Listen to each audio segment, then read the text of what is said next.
News with Lucrezia Millarini. Good evening. President Putin has led Russia in a day of mourning for the 137 people killed in Friday's terrorist attack in Moscow. Throughout the day, people have queued outside the concert venue where the deadly shooting took place to lay flowers. In Moscow, the 4 suspects that Russian authorities say were arrested as they attempted to cross into Ukraine appeared in court, as the group who say they were behind it, so-called Islamic State, released footage filmed by the attackers. Neil Connery reports.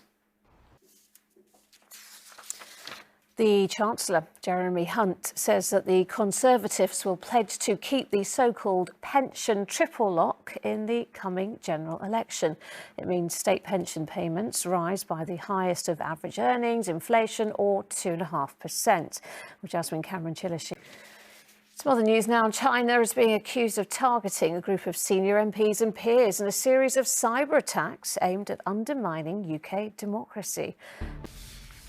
Footage has emerged appearing to show French police boats using aggressive tactics in an effort to prevent boats carrying migrants crossing the English Channel.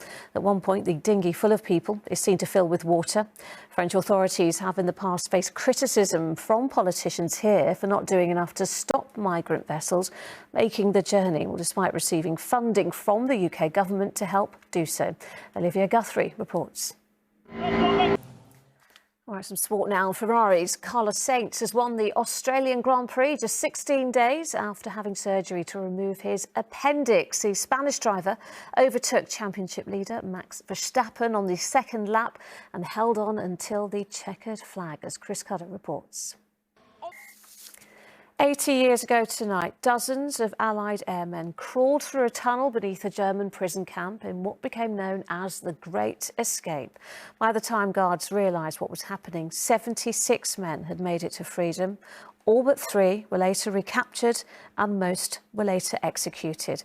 Well, now a newly discovered document has raised the question, were they betrayed by their own side? Ian Woods reports.